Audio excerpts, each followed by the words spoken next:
I think I'm supposed to go first, so I'm glad you came, I think. And my job today is simply to discuss how a bill at the state legislature becomes law. I think most of you know an awful lot about it. When I started looking, I worked at the legislature, as you heard, for a number of years, but when I started to, I realized I forgot a lot when I started to go over this stuff, and I got bogged down in a lot of details. So what I'm going to do today is just discuss how a regular bill that might have some amendments put on it goes to the governor. And if you have questions about more esoteric Talmudic twists and turns that the legislative process has. That's politics, right? Yeah, whatever. Let the record show. Whatever. So anyway, I'll start. There's just a few facts about the legislature that I thought were interesting or that we could refresh ourselves. And if you take a look at the handout, it shows you an overview of the Maryland government. And as you see, the legislative branch is on the left side, so that's the branch that we're going to be focusing on today. And of course, there's two other branches of government, the executive and the judicial. The legislature has 47 senators, one for each legislative district, and 141 delegates. Our entire legislature runs for election, or the election cycle is 4 years for the entire legislature, which is only one of 4 states that does that. Most states have a shorter term for what would be our House of Delegates. The session is 90 days. It begins the second Wednesday in January, which is it's coming right up, January 8th. And it ends 90 days later on the second Monday in April. So Carolyn Heck did a little chart for you that follows the way a bill becomes law. And she's making the point that this is a race against the clock, because the 90-day session, all I'm going to describe that has to be done, is pretty hard work, and it goes really fast when you're in the midst of it. So anyway, the session has various deadlines. The pre-filed bill deadline has passed. It was yesterday. There's other filing deadlines that come up. That means that bills have to be prepared and put in what they call the hopper to go to committee at a certain time. And after the 55th day of session, any bill has to be approved, given a vote on their respective floor, and then all those bills go to what we call the Rules Committee to see if they decide to put them out to committee for hearings. Now, just to emphasize how busy the session is, last year there were 2,610 bills dropped in the hopper. So you can see it's real fun. Lots of trees died. Well, you might, just to briefly talk about where the bills come from. Well, they come from all kinds of places, but they can come from citizens, they can come from lobbyists, they can come from organizations. The League has actually promulgated a couple of bills over the years. They come also from the governor, executive bills. The departments put in bills. The judiciary occasionally puts in bills. So that's, I mean, I can't even begin to tell you where bills come from, because, I mean, you could put in a bill, but you have to get a sponsor. You can't just walk up to the hopper and drop your bill All bills have to be drafted by legislative services, although I think some of the departments draft their own, but they get vetted through legislative services. So that's about it. Oh, and each bill can only address one subject. I mean, we don't have the kind of bills where you can say, well, you know, here's a bill about such and such, but we're going to attach something that has nothing to do with the subject. So that's another little rule about it. Then we come to the actual General Assembly. And the leadership of the General Assembly, which I always think of as the Supremes, is the President of the Senate and the Speaker of the House, Mr. Miller and Mr. Bush. And they are very powerful because they make all appointments to committees, they make all the assignments, and their office determines which committees are getting which bills. So the next thing to address, and if you turn the page, please, to your next, this is the legislative branch, and you can see that you have the Senate on one side and the House of Delegates on the other side, and the respective standing committees under each one of those. So you have the Speaker, the leadership is the Speaker and the President, the pro tems, the majority leaders, the minority leaders also figure in meetings and so forth, and the committee chairs and vice chairs.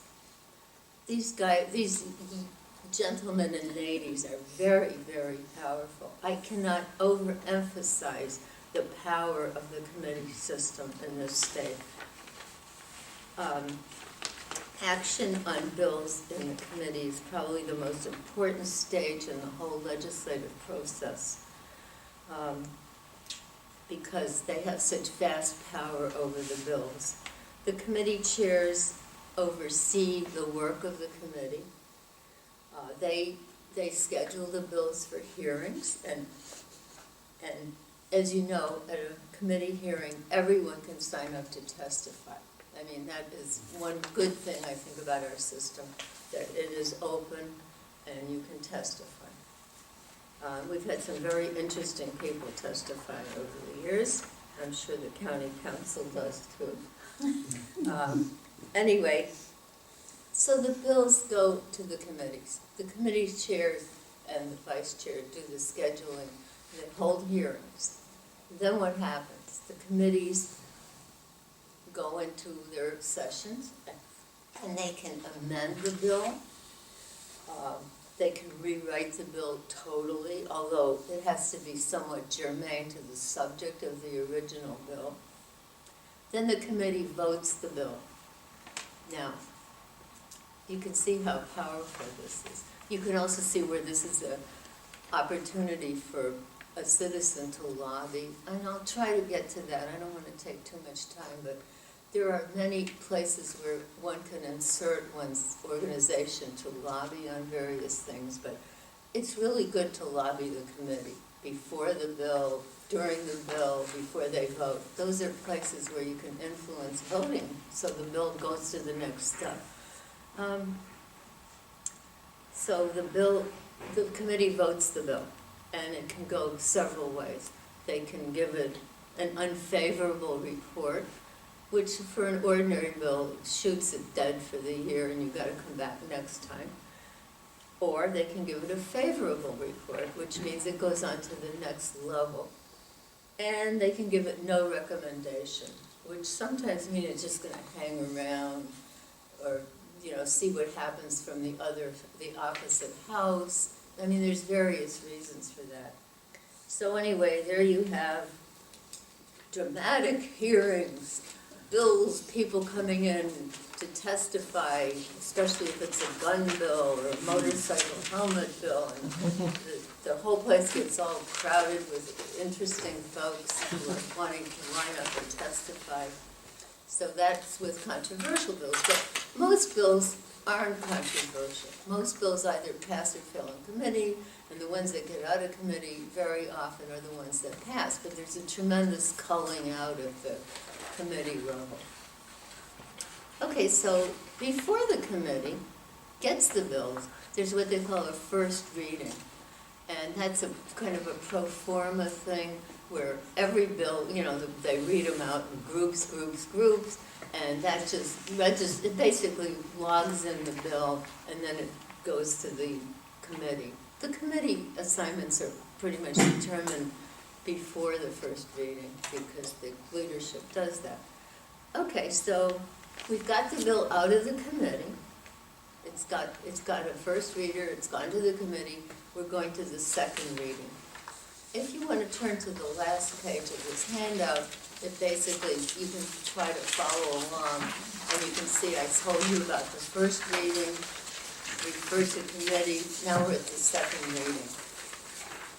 Well, the second reading can be, most bills with a favorable report go immediately to go unanimously through everything without any changes. But a lot of times the committee has really amended the bill. Sometimes it's your bill. I mean, I've seen delegates where I work who put in a bill and the bill was so amended that they withdrew their sponsorship because it wasn't what they wanted at all. However, there it goes to the second reading with amendments. And that goes to the floor where the bill is discussed. Usually on amended bills, the committee chair or vice chair will explain the amendments on the floor. And there can also be amendments from the floor. Other senators and delegates can add amendments. And you can see that's another good place to have been lobbying, because you might know what the amendments are, and you might love the amendments, you might hate the amendments, but this is a good time to tell the full body, whether it's the state, the Senate, or the House, that you want them to go with the amendments, not go with the amendments. But anyway, they can put amendments on it at the second reader from the floor. So that you'll often see, if you look at a bill's progress on your computer, that it says the bill has been laid over. And that usually means that they're holding the bill till usually the next day, sometimes over a weekend, so that if it's requested, that gives people a chance to review what the amendments are, and it gives you a chance to influence them if you don't like them. Anyway, that's what happens. There's floor amendments, there's amendments from the committee, there's a vote. They can kill the bill. The body doesn't like that bill. It's dead. Forget about it. Come back next year if you want to try it again. If it's passed, it goes to the third reader. That's your last chance at that particular side of things, whether it's the House or the Senate, to either pass or kill the bill.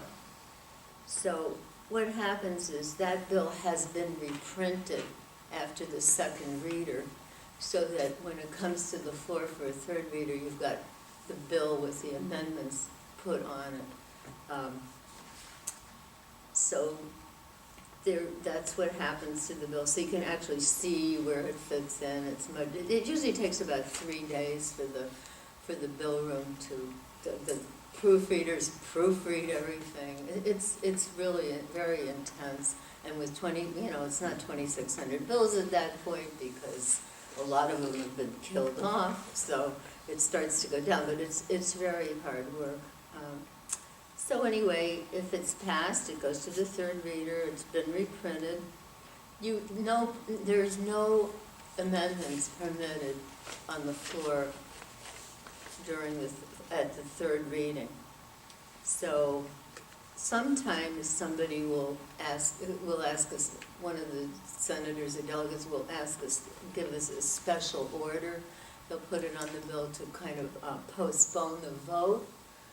That's usually because there's heavy-duty lobbying going on, and I think it only takes one person to do a special order, so that's another technique that you can use when you're lobbying to try to slow things up and get to people who might sway one way or another. Anyway, finally, the vote is taken on the bill. The same thing happens if it's voted down, it's dead, and if it passes, it goes on to the other chamber.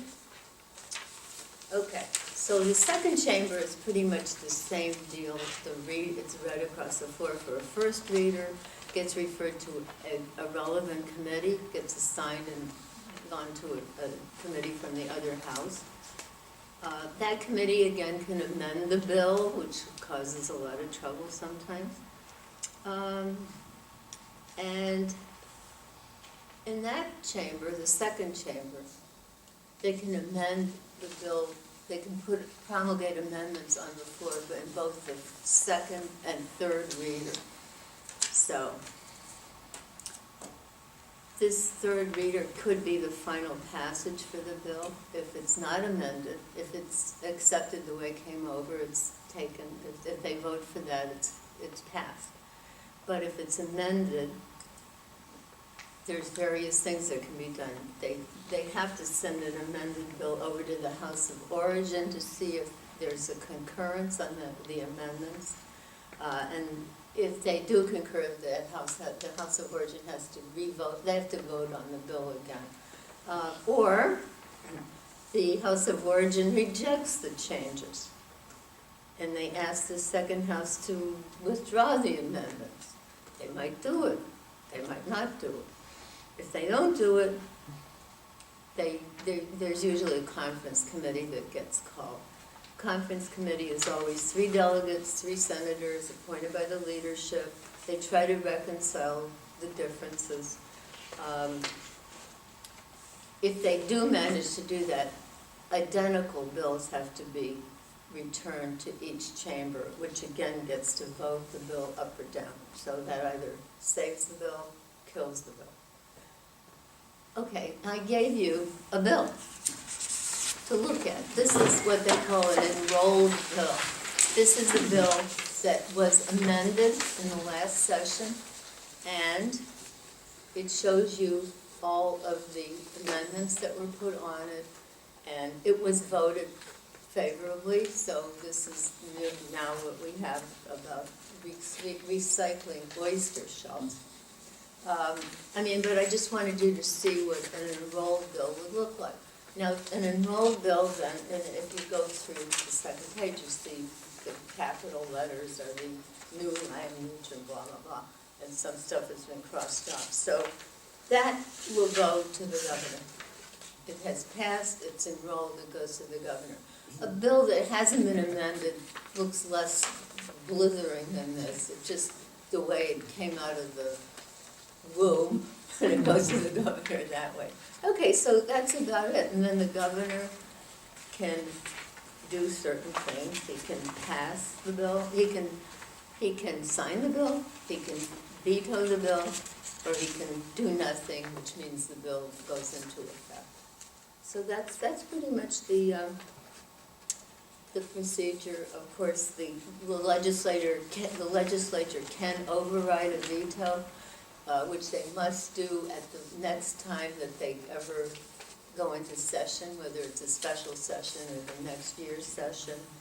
And if there are constitutional amendments, the governor can't veto them.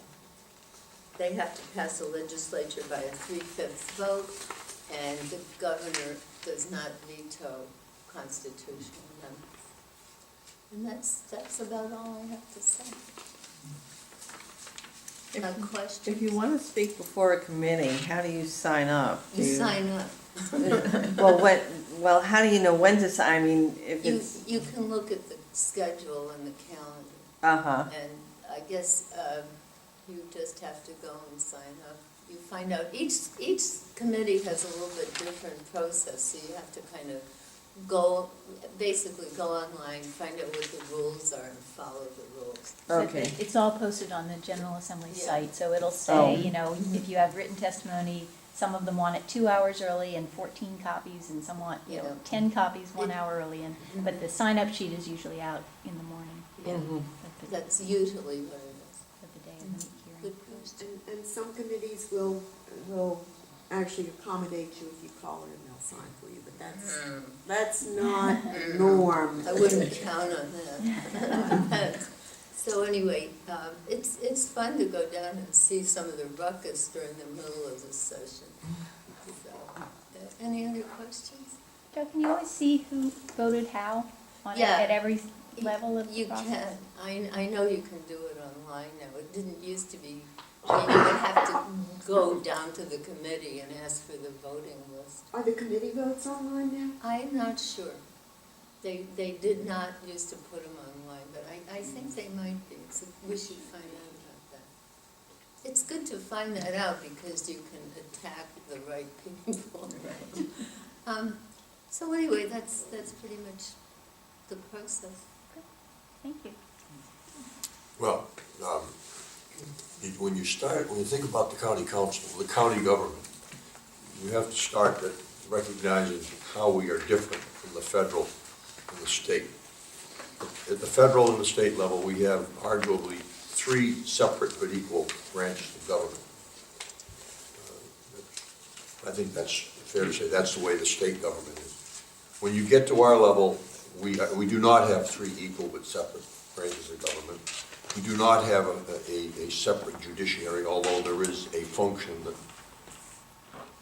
works sort of like that, which is the Board of Appeals, the hearing officer. But inside the governmental body, we have a county executive who oversees as the operator of all the operating parts of the government, and she is the county executive. So she is the chief operating officer in that sense, and the chief executive. We have a county council whose function, to me, the best explanation of it is we act as a board of governors. We have the ability to initiate legislation, things like that, but we cannot create things out of whole cloth for the budget when we look at the fiscal side of things. So the ability that we have to do certain things is different than what other legislative bodies have. We are not co-equal with the county executive, period, full stop.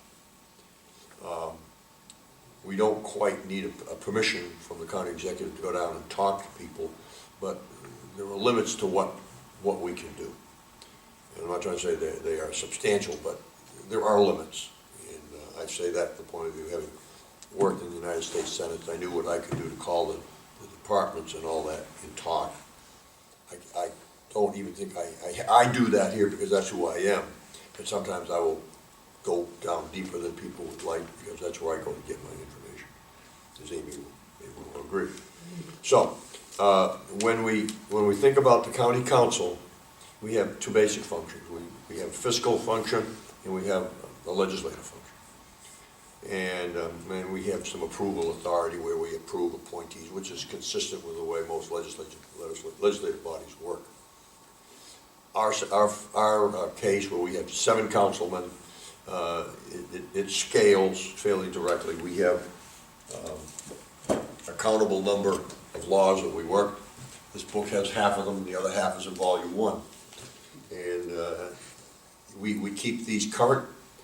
And the other thing that we do is we have a budget which is, you see certain parts of it, but it doesn't get codified. So we pass laws that are things that are codified, which go in here, and we pass things like the budget, which pertain to a particular finite period of time, and they are executed and they expire. The process of the budget, if you think about the budget, the county executive submits the budget to us. We pass that budget. The county executive can submit legislation to us, and we can work on those. We do have the latitude to initiate adjustments to the legislation, to the code that we have. And I think it's fair to say we do not have the ability to originate budgetary matters or things that are fiscal. We are the fiscal authority for the county in the sense that we are the final approval authority on all things fiscal. Now, we now have to come back and say the county means one thing to you, it means something different to you, and it may mean something different to me. We have 4 entities which spend money in this county. the county government, which the county executive operates, the library system, which she is sort of responsible for, but it is a separate independent entity, the community college, which is a separate entity, and the Board of Education. The Board of Education and the county council are both independent and independently chartered entities granted a license, so to speak, by the state of Maryland to operate. The size of those two bodies are relatively comparable. Well, the Board of Education is bigger than the county itself. They have more employees, they spend more money than we spend. Half of their budget comes through the county council, maybe more than that, maybe 60% when you look at the operating expenditures and the capital expenditures. We finally provide roughly 100% of the library's money. We provide, I would say, 40% of the money for operating the community college. They get another 30% roughly from the state, that's 70%, and the balance of it comes from tuition. And so we have the ability, we have the responsibility to look for spending the money that we have in control from the taxpayers in all of those instances, and trying to keep those things in balance within the revenue picture that we see. Some of that is the tax structure that we have. So that's a little different. We are working on a slightly different set of structures, process, and organization than other legislative bodies. As you well know, we meet now 11 months a year. They allowed us to take August off. And we meet twice a month, the first and the third Monday of every night, starting at 7. And then we have a work session in between to go over, and where we have basically our process of holding hearings in the public with the administration coming in and answering our questions, or bringing, testifying to us on things that we are interested in. When we have hearings, when we have our council meetings, we operate on specific pieces of legislation. That is our hearing process. So I have a legislative book, okay? We pass, we originate maybe 110 pieces of legislation a year. Maybe a third of that is budgetary, and we pass them in a 12-month cycle. We have, for example, before us now, we probably have 10 or 12 bills that will be up to us to have a hearing Monday night.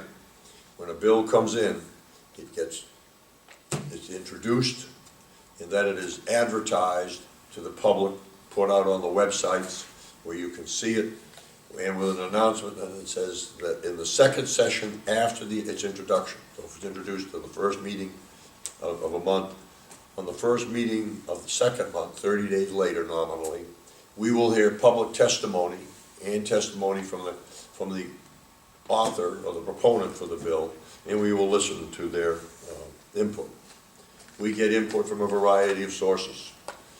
We are provided direct legal support from the Office of Law.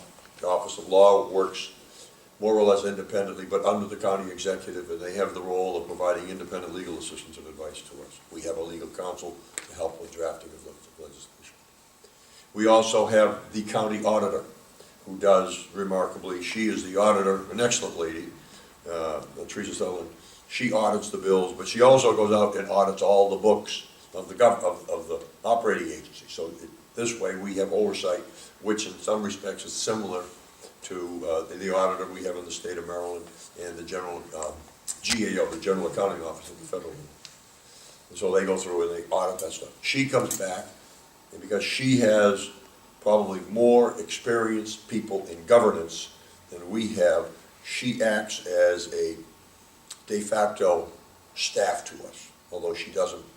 She reports to us, she's independent, but her staff's expertise and familiarity with history is the thing that allows us to do our job as we do it. And so every meeting, she will come in, and there is a tab in here which says, here is what Teresa says, and she gives us a blue page, and when you see us on television, somebody, probably half of us are up there reading through what she thinks it's important for us to know. And then behind each of these things, we may have a memorandum from the Office of Law telling us about the legal matters. And so right now, we are up to our ears, most people's ears, not mine, I'm up to here, with things like stormwater and how we provide support to developments with sewer connection fees. And I would tell you that there are legal opinions that are 10 pages deep, with footnotes and lots of stuff. And so if you have a proclivity to try to get into the weeds, they feed it, man. And that's Vigoro down there.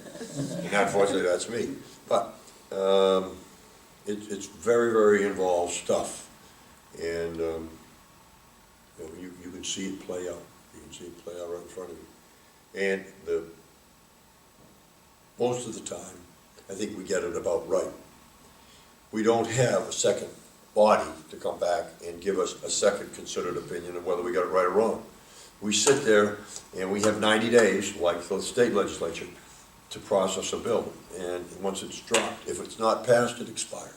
Sorry about that. And so we have one shot at it. And so, unlike the federal level, the state level, which you have a bicameral legislative process, we don't have, we're not even a no-hump camel. We're a committee of 7 guys that if we're all there, and we're talking to each other, we might get something done. Sometimes we all agree. That's increasingly right now, that's not happening. But it's legislation by committee. And it's very different than what you see about when you think about the legislature. We function pretty much the same way as a committee does at the state level. But then once we get it, bill goes upstairs, 3 options. Sign it, send it down unsigned, veto it, comes back vetoed. 5 of us can sustain the veto.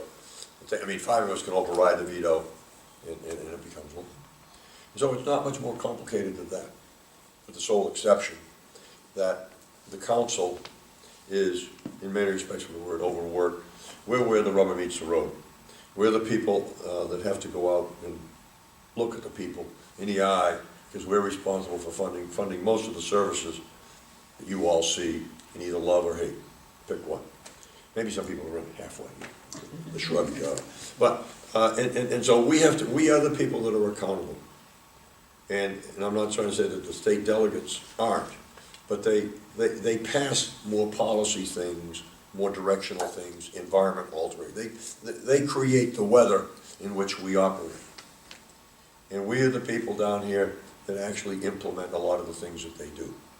And so if we're the people that say, when you come back, you get it about right, you got it about wrong, and what are you nutheads gonna do about it? That's, that's perhaps being a little too cavalier about it, but that's what it is. And so I would say most of the time when I get a call, very rarely do you ever get a call and says, boy, you guys got it right. Most of the time, man, somebody calls up and says, you got something screwed up, or this is right and this is wrong, and I said, well, what do you want me to do? And what do you think the answer is? You hear a lot of words, but then I go back and it says, fix it, lad. and therein lies the problem. Because we probably have looked at all the range of options that were there in the first place. There's occasionally that you can come back and you sit back and if you know what everybody's proposed and you've thought about it, maybe there was something you didn't understand about how it looked on the ground, that you can go back and say, oh, I get it, I can do this or do that. But the problem of trying to adjust it after the law is passed, it can be done, but you have to pass a separate piece of legislation. But you've got to find a way to write it that the improvements aren't offset by the unintended consequences. And so one of the things that I continue to say that the process we have is the success of our process rests on the ability of people to come in and educate us as to what they think the unintended consequences might be. The advocates for the bill will come in and tell you about all the wonderful things that are going to happen. Nobody wants to come in and say, if you do this, man, that's going to really screw this up big time. But that happens. And it's just like stormwater, I think we talked about stormwater and things like that. And you look at it and say, what are the unintended consequences of doing nothing? What are the intended consequences of executing the way it's proposed? And I'm just telling you frankly, Amy would tell you I asked too many questions, but it is the unintended consequence that really gets people irritated. And that's the thing. And I would tell you that I will stipulate that I may be as your age or older, some of you.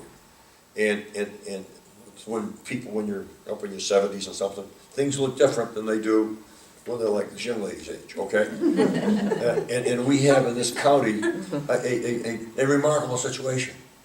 We are so much like the national level that sometimes it's startling to me. Our older people, the population, the density of older people, is growing at or more than that nationally. So we, in some places, you can see the emerging issues from having an aging population, both in the community and at the county level, and that's here, right here now. And you gotta think that through. And unless you're one of us, and you sit down there when you're 30 and 40, and you say, that looks good to me, they haven't got a clue how it's gonna feel to somebody here. And maybe you go it the other way around. I have to sometimes go and talk to my kids and say, they're gonna screw you up. So, we have, the lengthening of our lives I won't say adding yet another dimension to it, but it certainly stretches out the range over which all this stuff has to be viewed. And I would tell you that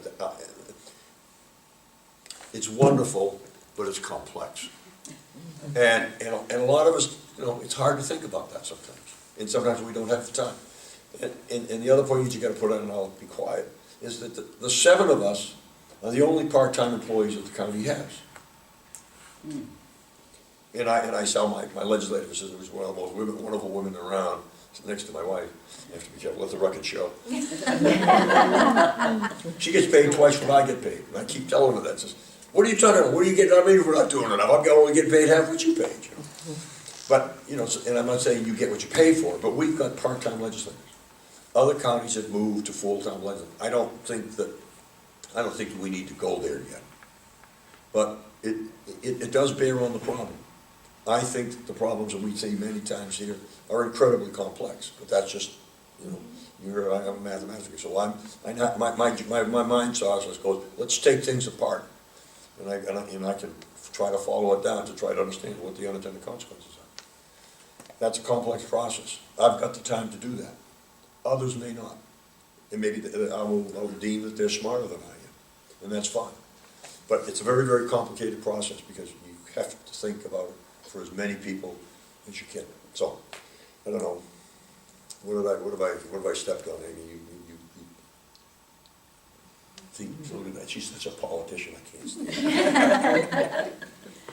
No, that's, no, I guess the only thing I was thinking as you were going through this is the budget session. You talked about when the council meets every other Monday night. Oh, yeah. And then in budget session, you actually meet for the whole month of May. That's right, during the month of May, we meet almost daily for about 2 weeks, when we go through all the budgets. And again, we go through the Board of Ed budget, the library, the college, and ours, and when you look at the pile of books, it's 24 inches maybe, and literally, I would tell you it's there. Now, I worked in Washington, I worked for the Senate Appropriations Committee, I did the defense budget, I was the staff guy, did $1 billion thing called All the Toys in those days. And I said, if I looked at every single line, if I had to read every single line of that book and spend an hour reading it, I couldn't read all the documents sent to me in a year's time. I just couldn't. I've seen budget books. We have a very professional set of people running this county. We really do. I would tell you that when I sit down and they say, they want us to be more like Baltimore County or Baltimore City or Montgomery, and I say, I don't think so. We're not like them. Our tax rate is fourth lowest in the county. Our school system is the 4th best. The 3 above us are half to a third our size, and in Howard County, the next one to us is about half our size. But their tax base is 20 to 25% higher. And our budgets are a lot lower. I would argue to you, this county is getting services in an extraordinarily cost-effective manner when compared to other people. This county is, about 40% of it is rural. That's south of 214. We've got parts up that border on the Baltimore City, that they are part, effectively, or equivalent to living in the city. And then you've got the district we're in, and part of 4 and 6 and all that. It's very suburban, truly suburban. So we got it all there, and we mix it all together, and we get remarkable results. We've got probably some of the best engineers in figuring out how to take care of the bay in our Department of Public Works. We know by far more about what we're gonna do and the level of engineering for cleaning up the bay than any county in the state. I mean, I know, for example, the other thing we gotta worry about is cleaning up septic systems. We got it down. We know where 42,000 septic systems are, how you try to connect them to pipes, which ones you can do easily and which ones you can't. And it's all laid out there. I mean, they know what they're doing. It's incredible. It's an incredibly complex problem that we have. But, I mean, I just tell you, I see that, and you can go see it. It'll give you a headache. More than that. Huh? Yeah, no, but it's all there. People can come in and say, you guys don't know what you're doing. And that may be possible. We may not understand the unintended consequence of what we're doing. I'd say, that's possible. But anyway, I'm not trying to defend what we're doing, but I mean, we need people to come in and tell us, you've got this screwed up right here. I said, okay, give me some time. And sometimes it takes time to get there. I had a guy that up there in Severna Park, down in Malfunction, it was right there in I can't remember the names, across.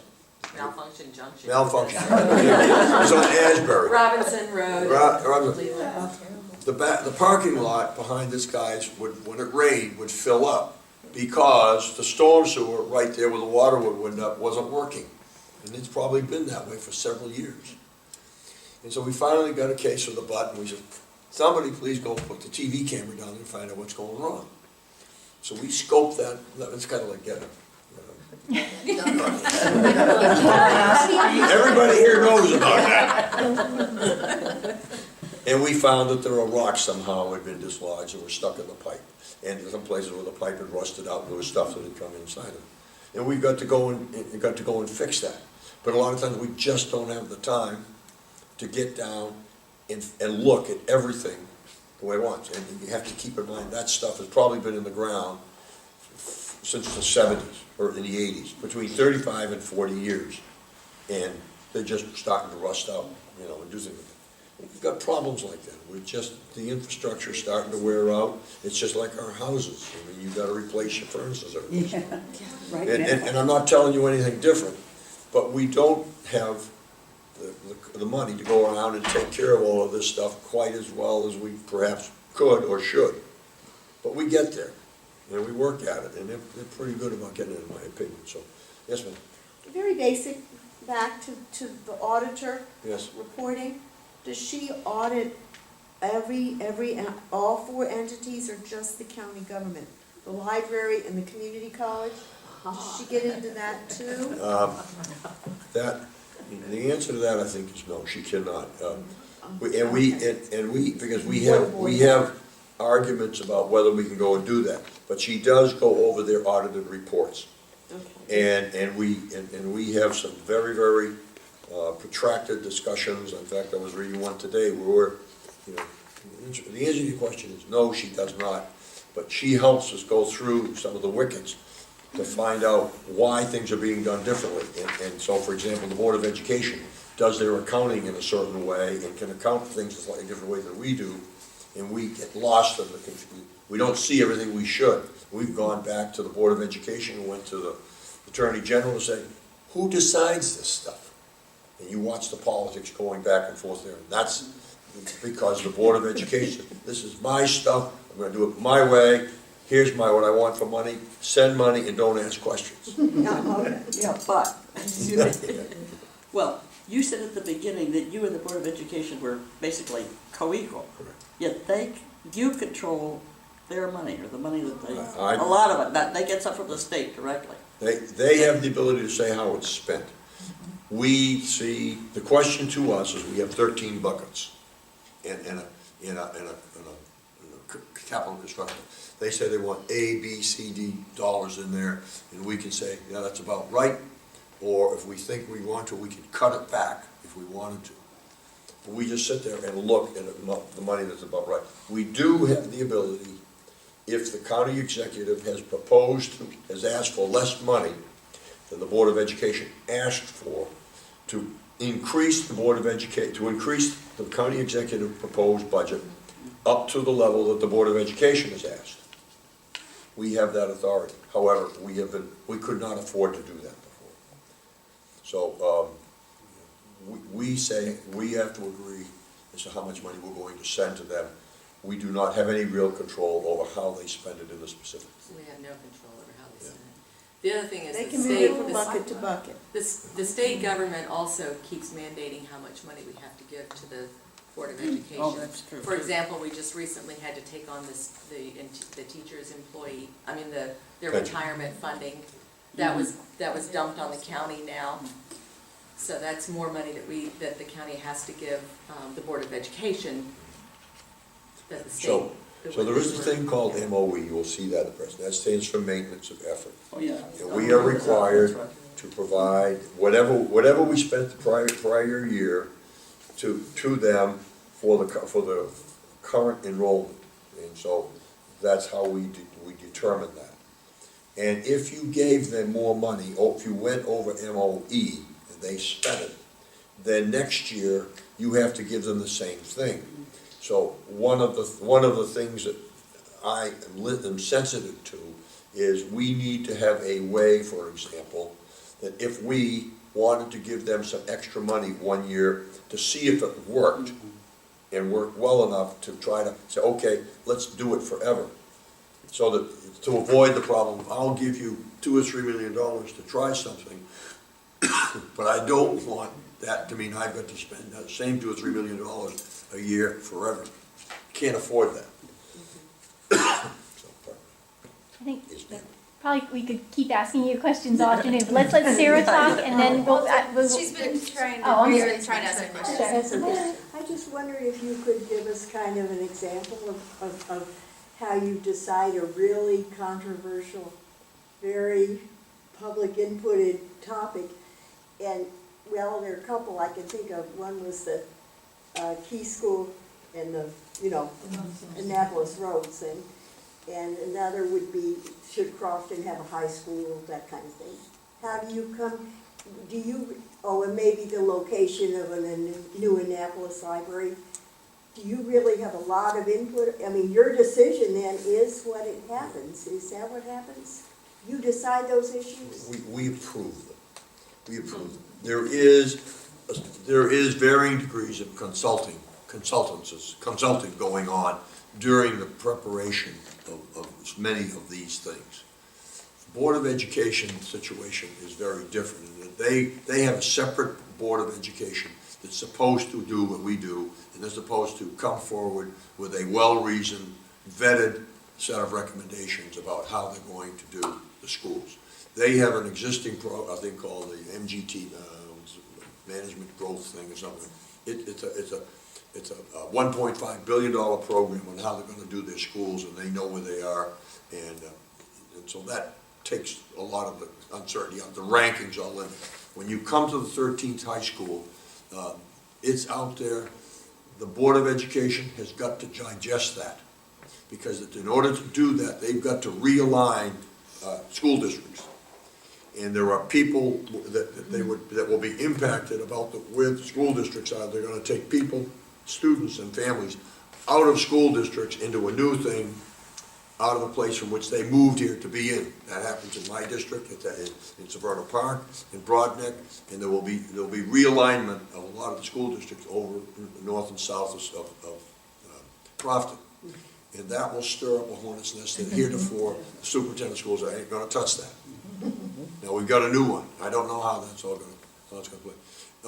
When legislation is starting to be drafted, we may have the opportunity to get involved with the discussion on it, and your effectiveness, I think, is related to how well I've got my facts down. The biggest problem a lot of times is getting agreement on what the facts are, and then knowing and then just having a debate. But if you've got the time, the county staff is very good. The been good for me, let me just say that, to allow me to participate in the discussions and to try to improve the product we get.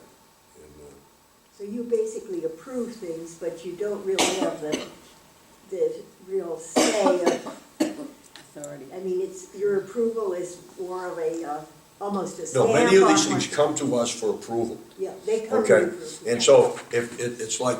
Oh, it's not a law, so it's No, just. and most of the time, it gets embodied in a law, Uh-huh. okay? There are things that get done routinely and we don't get involved, we've got professionals to handle it. But things that you're spending millions of dollars on, that comes in the form of the budget, and we can get involved, and most of the time we'll get involved with fine tuning it. And in particular, if we know what the unintended consequence is. And if somebody hasn't got it right, that's why we have the budget hearings.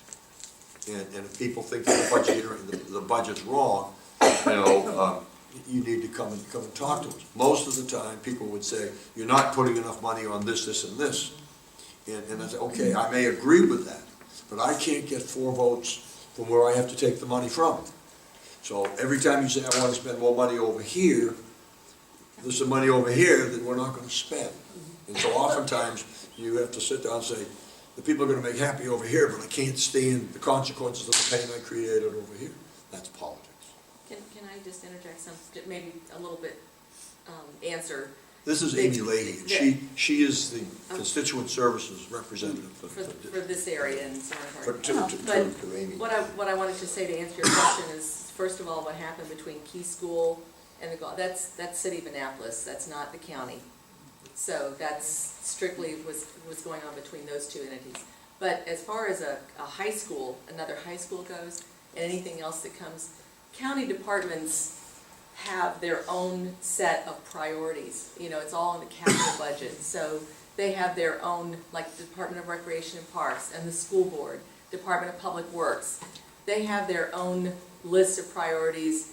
They put all that stuff together and submit it to the county council. So that basically is what Dick is saying, is it comes from, like a 13th high school is coming from the Board of Education to the county council for approval and for funding.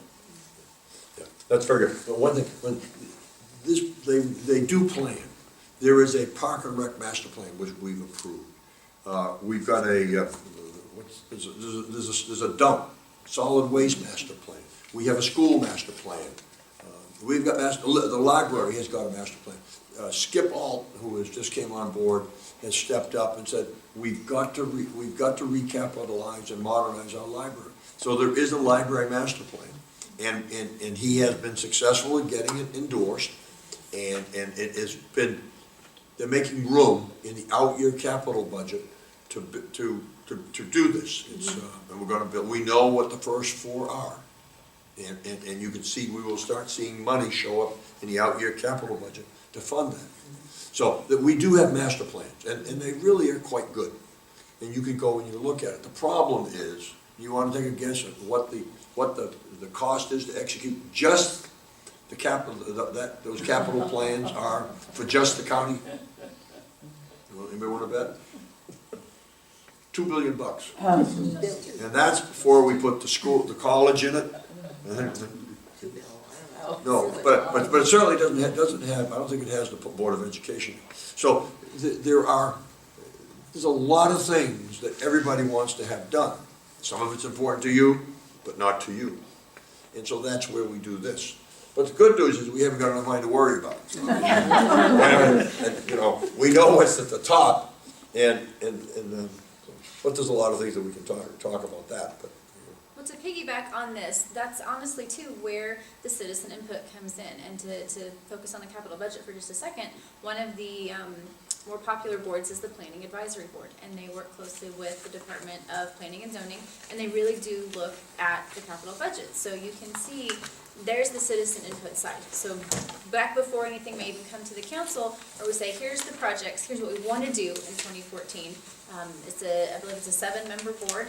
they look at things, they look at the projects, they look at the budget, they make recommendations. And this is where the citizen input that we have in Anne Arundel County and the interest and the involvement and the outside expertise really do play an important role in how we develop and how we plan, how we look ahead to what we're gonna do next. And the capital budget is an easy one to look at. Structures affect everyone, whether it's a library, whether it's a school. You may have heard earlier, I live in Crofton. Right now, high school isn't as critical in my day-to-day life as it may be down the road, but it's certainly something to think about when you look at where in the county we want to live. We've enjoyed our time in Maryland. We're looking forward to being here for years to come, but schools play a role, so as does the expansion of West County. But so that's just one example of how citizens can be involved in the county in the decisions, whether it's budget, whether it's the airport authority. You name it, there's a board and commission for it. I actually help oversee and coordinate 65 different boards and commissions in Anne Arundel County. I'm learning every day, as I've been in the role since August. Amy is one of those who help me all the time. But it's great fun. It's wonderful to see people who want to be involved in the county and what we do, and are proud of where we live. And we have to offer business is what we have to offer families. So if you have interest in economic development, if you have an interest in running the Tipton Airport, if you have an interest in what the fire department does and the fire operations, that's one of our newest boards to actually come back to active status is the Fire Advisory Board. I'm hoping to get the letters out to the 3 new appointees by next week.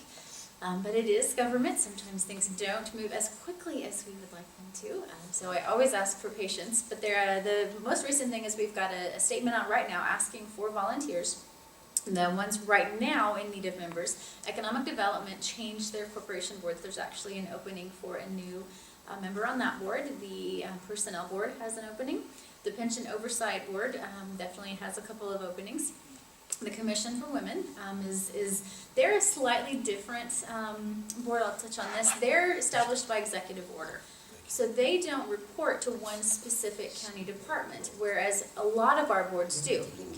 Planning Advisory Board, they report to the Office of Planning and Zoning. The Spending Affordability Committee reports to the Office of Budget. So there's a liaison for most of our boards and commissions that is a county department or a county employee that helps oversee, takes minutes, all that kind of stuff, kind of explains what the role of each board and commission is. So there's that connection there. Their boards and commissions are not running amok by any means. There's a lot of structure in place with them. We have a new vacancy on the Ethics Commission. This one is a very complicated matter, as there are much more structured requirements to serve on the Ethics Commission than some others. You cannot be a government employee in any way, shape, or form. You can't be a registered lobbyist, and actually this is the one board and commission in the county that we do look at political party affiliation, again, so things are balanced. There's it's a board that is split between county executive appointment and then county council nominations that the county exec then appoints. So we've got a vacancy there. We've got 2 resolutions coming before the county council this Monday, actually, for spending affordability. Another board that their commitment is really concentrated to kind of end of October through January. They look at the budget, they make some recommendations, and then Office of Budget will include in their reports to the county executive and the county council. One of the caveats for this one is each councilmanic district has to be represented. So each council member appoints or nominates someone, vetted through the county executive, and then the appointments go before the council for confirmation. So there's a lot of back and forth. Some the county executive has the power to appoint on her own, and some have other requirements. There are boards and commissions that run specifically coterminous with the county executive. So when a new county executive is elected, there's quite a few appointments that have to be made and that run that term. The same goes with the county council. Some are matched with each councilman, and then there's different ones that rotate. So for example, the Spending Affordability Committee, even though there's a representative from each district, a new county councilman may or may not have an appointment right away. A lot of times the terms are staggered. What you don't want to see on a board or commission is basically have a brand new influx all at once. While a lot of people are excited and eager to donate time, to donate skills, to offer knowledge, some of the things a little bit of experience can go a long way sometimes. So, most of our boards and commissions, you can be reappointed. Terms range, I would say, from between 2 years to 5 years for most of them. We get recommendations all the time, so that's a huge way that citizens can have input, and also asking their delegate, asking their council district representative for a good word, for a recommendation. But we look for volunteers. That's what helps run the county government, is the citizen involvement, is the citizen input. I know in December, and for some reason, because every board and commission has a different set of dates, there's a bunch that come up in the end of January that need new appointments. They run the gamut from social services, committee on disability issues. Every single senior center in the county has its own board, and then there's a general representative called the Area Agency on Aging that kind of has a representative from each of the senior centers here in the county. So there's a bunch. I could talk more about them if you'd like, but I'd also be happy to answer questions. I don't have a handout, my apologies. There is a fantastic website that lists our boards and commissions, lists their descriptions.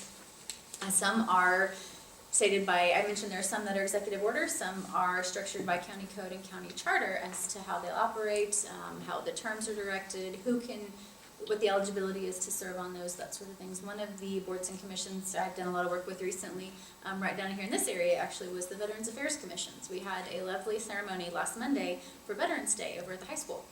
So that's one of the really fun things about my job. And while I do hear the negatives and the frustrations, I also get to see a lot of the positive, and especially that our citizens contribute to the lives of others in Anne Arundel County. So, question for me? The city manager of Annapolis sends a monthly newsletter to all the aldermen saying what the city government is doing. Does the Economic Development Department or Planning and Zoning Department, do they send monthly letters of notation to the county council on what's been doing during the month, or every other month? I don't know that there are monthly reports. I think more often they're annual reports. That's what I receive from some of the boards and commissions, is an annual report. There are from the county perspective, there are newsletters that go out for each district, and you can access those on the county website.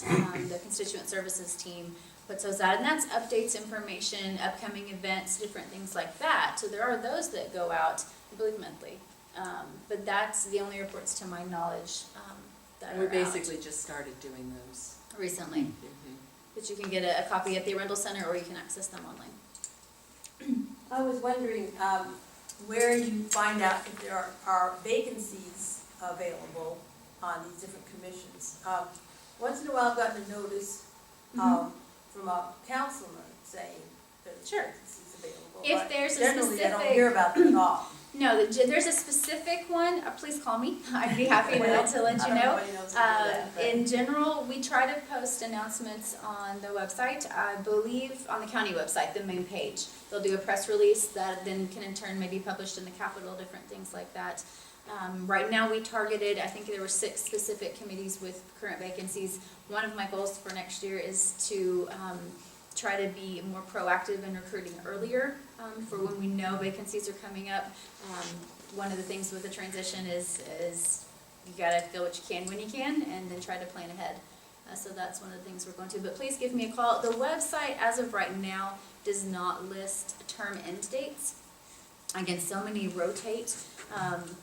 That's an awful lot of information, and I don't personally get to update the information. We have a wonderful county webmaster, but she operates for the entire county. So we try to get things updated as quickly as we can, but the press releases that will come out from the Public Information Office have the best details. But please call me. I've got some cards that I can hand out. Feel free to call me or email me. So basically, if you should look at what board interests you, and then contact you or contact your councilman, depending on how it's appointed. You can always send me a resume or a statement of interest, basically. Okay. That's and we keep things on file. So once I get resumes or contact information, I log it under that board or commission. So if something does come up, things happen. People move, change jobs, health changes, family changes. Sometimes someone may have made a commitment for 4 years. After 2, they can't do it anymore. So that kind of stuff comes up. I don't know that there's always gonna be a release or a specific statement if something like that happens. In that case, we'll put a call out to the council and say, do you know of anyone who's interested? We have this. I'm trying to establish more relationships with the Chamber of Commerce, with Leadership Anne Arundel, some of the county groups that citizens are already involved with to see who's interested. Sometimes it's just a reminder. Maybe 5 years ago, you didn't have an opportunity to serve, and now you do. So we try to keep that information going as quickly as we can. I have a question. I understand the library board is self-appointed, so the people who are on the library board now decide who the next person will be if one of them chooses to retire. Are there other boards like that, and is Not there that any effort to operate- change that system? Because the library is an independent, our office doesn't have much say, if any, in how that board operates, unfortunately. Board of Education doesn't go through me. That's all the governors. Same with the library. Actually, the license board, the liquor board, that's from the governor. And then, I'm trying to remember which other one. Well, the Property Tax Assessment Appeals Board, the county executive, confirmed by county council, nominates, and then the governor appoints. So there is some back and forth with that. To my knowledge, in the 65 that I coordinate, there are none that are self-appointing. Now, recommendations come in from the departments they work with, from chairs, that sort of thing all the time. We'd love to see this person continue. The Workforce Development Board, they're kind of, they're not completely independent, but they're not completely a county department. They had 3 recommendations come to me this summer, and then one of their lower boards, they wanted to move someone up to their main corporate board. That kind of stuff happens all the time, but not self-appointing without our oversight. There's one piece that needs also to be homeowners associations. They are or civic Entirely groups. different. Entirely different, but they do provide they have a potentially very important role to play in bringing matters to people's attention, somebody's attention, something that is bugging your community, or going right for that matter. And the people who are the heads of these things, do have a responsibility, in my opinion, of listening, and if something is going wrong or not right, to let us know. And until we know what the facts are, we can't do anything. And even just come and tell us what you see and what your people think. I'd like to ask you a question, Councilman Ladd. So many of the pieces of legislation that I look at, maybe it's the peculiar ones I look at, are emergency legislation from the county executive. And when I read them, it doesn't seem to me that this is an emergency. Well, it's emergency because when you put a label on it, it affects when it can go on and become effective, or how quickly the piece of paper can be moved. Because many times we may find something that we've got to get something approved to be submitted to the state or to the federal government for something, to get a grant or something. So most of them do not constitute an emergency in the sense that it's environmental or it's people's lives are in danger. It could, but most of the time it's just saying we need to set aside the normal schedule requirements that we have and how quickly we can finish and vote on a piece of paper. So, for example, we have a resolution that it has to be in by the, it has to be in yesterday. And so we have to declare an emergency and it comes down. I don't know why it's all of a sudden just getting here, but there it is. We gotta move it. So we declare an emergency legislation. Well, the particular one that I am thinking of is the one that up in Glen Burnie, the affordable housing or the low-income housing came down as a piece of emergency legislation under the previous county executive. And I could see of no reason that this had to be a piece of emergency legislation. My guess would be the developer was in, Yes. it was on that side. And what can a citizen do about that? Well, I mean, we don't, the person who proposes the legislation, can petition to say, we want to make it an emergency piece. They propose that. And that's set. If there is a reason that we want to make it emergency, there can be an amendment offered, and we can designate it emergency. The thing, sidebar is, to pass a piece of emergency legislation requires 5 votes as opposed to 4. So sometimes if you want to kill a bill, you get 4 votes, declare it an emergency, and the people who want to kill the bill will vote to make it an emergency. Then you've got to have 5 people to get it out. So, slick. That's politics. But I just wanted to ask, I was recently at a meeting where both the head of the Department of Public Works and the county executive were, and she said that there was going to be a stormwater commission formed, and have you heard anything about that?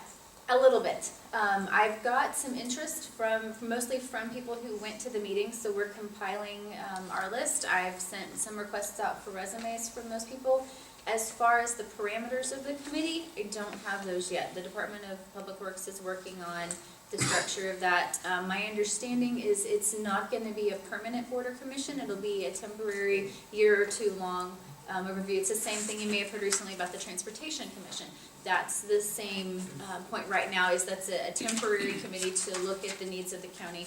The same thing will be with the stormwater. So we don't have any timelines on that one just yet. We aren't ready to make appointments, but it is coming. Right. If you're interested, say send me Well, your resume, I'm please. somewhat interested, but since I'm president of the League of Women Voters in the state, I Oh, okay. have a lot on my plate, and I'm not sure what the time requirements are, something like that. And by the way, I want sometime, with the permission of our president, to bring up the fact that we're very concerned about stormwater legislation. We're very great supporters of it. We've testified a lot on it. This is directed at Mr. Ladd. And we have been very pleased with what Dick Ladd has done. do you know that I'm an endangered? do you know I'm an endangered species? Republicans, oh, you're one of them rate tax guys. And I said, do I look good this way? Well, we're really concerned about 913, so I just wanted to have a chance to talk to you about I that. think that's, we know what's going to happen. Okay. Well, now that Susan has mentioned the rate tax, I'd like to mention something. Delegate Chu knocked on our door last week, and one of the things that Delegate Chu pointed out was, it seems to me that the county council has been ingenious in assessing fees to avoid running into the tax cap. And I resent this, making it a fee rather than something that's a public service. Well, And I understand. look, the fee word, I think, was used in state legislation. And if you look at the way the bill was passed, the bill in our bill says this is an excise tax. And the law of office came down and said, we spent a couple of hours trying to understand the difference between a fee, an excise tax, and a tax. And the conclusion was that where we sit, we recognized that it was an excise tax.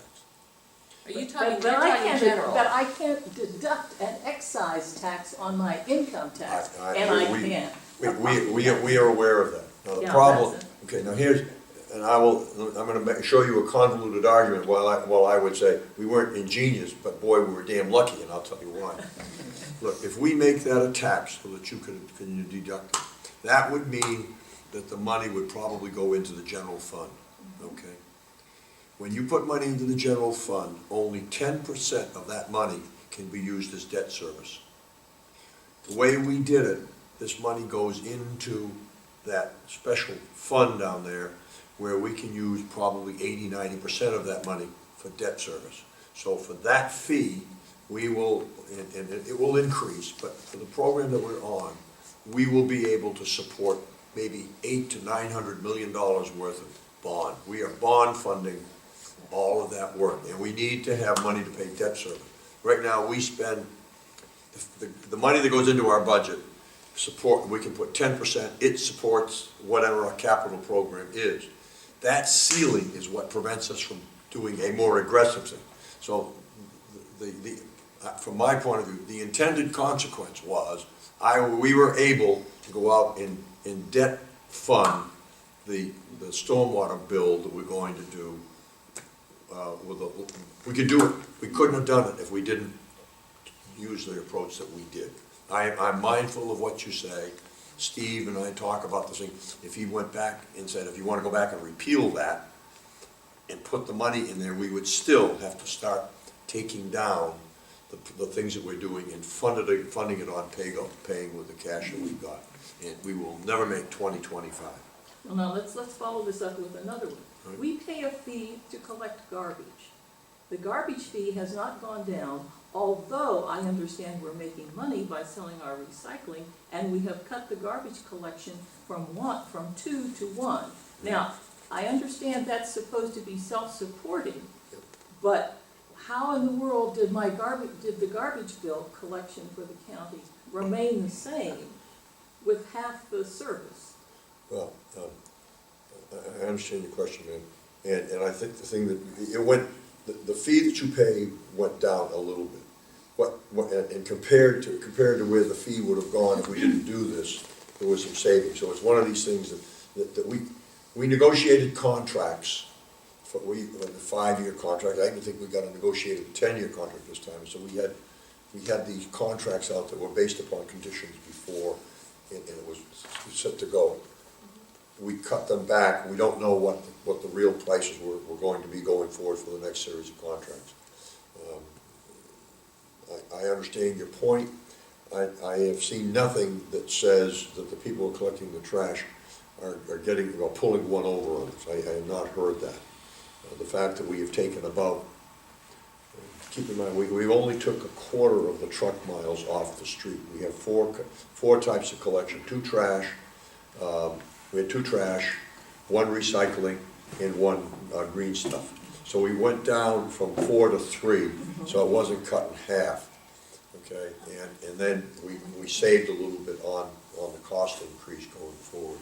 So it's I won't say it's more complicated, but we didn't cut the thing in half. We cut it in a quarter. And so the amount of savings that we got was something on the order of 15%, maybe 20, something like that. I think we'll stop here if people want to stay and ask questions afterwards. I'm not trying to give you a bunch of No, I understood what you said. No worries. No, I do want to thank the panel so much. It was very informative and great questions from everyone. But call up